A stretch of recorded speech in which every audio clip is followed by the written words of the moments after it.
1 Samuel chapitre 18. David avait achevé de parler à Saül, et dès lors l'âme de Jonathan fut attachée à l'âme de David, et Jonathan l'aima comme son âme.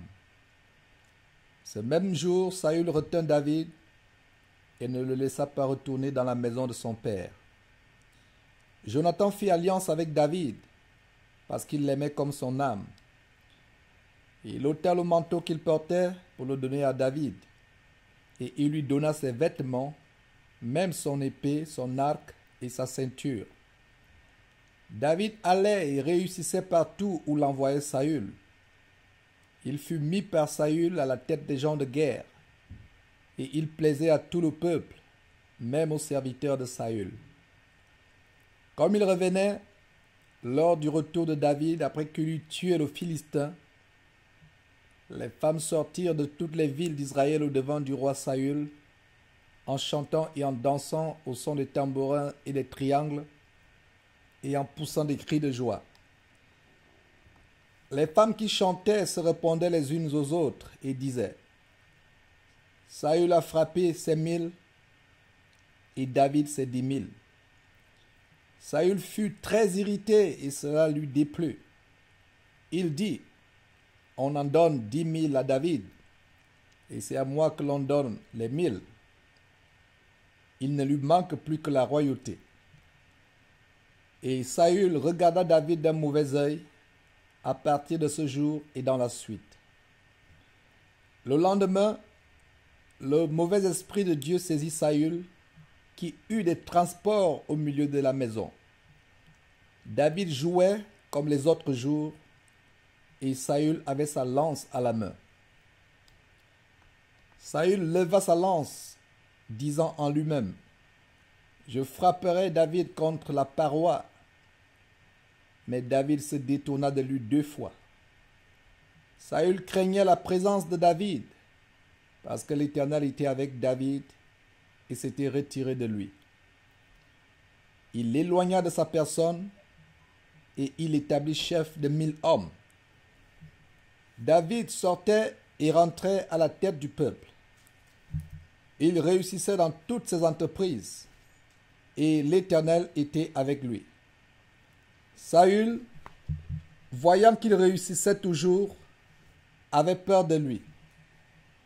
Mais tout Israël et Juda aimaient David, parce qu'il sortait et rentrait à leur tête.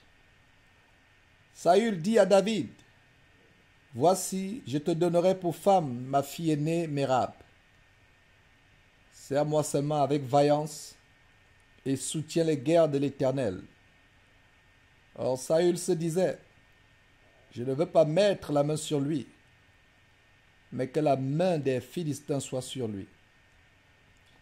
David répondit à Saül: Qui suis-je et qu'est-ce que ma vie? Qu'est-ce que la famille de mon père en Israël, pour que je devienne le gendre du roi?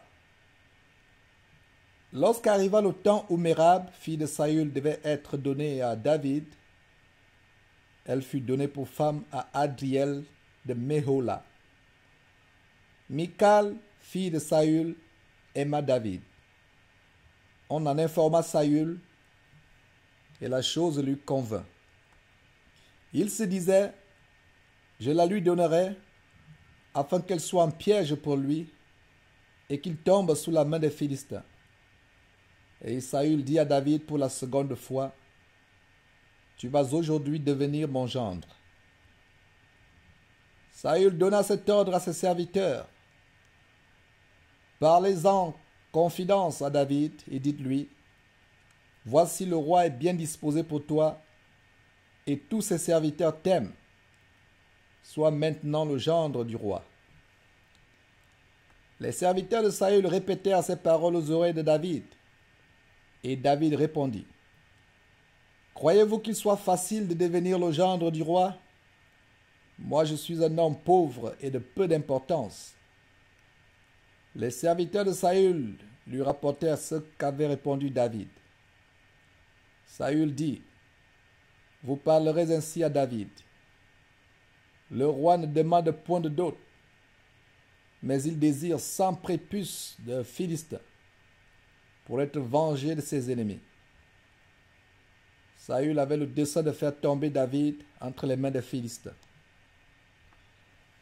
Les serviteurs de Saül rapportèrent ces paroles à David, et David agrégea ce qui lui était demandé pour qu'il devînt gendre du roi. Avant le terme fixé, David se leva, partit avec ses gens et tua 200 hommes parmi les Philistins.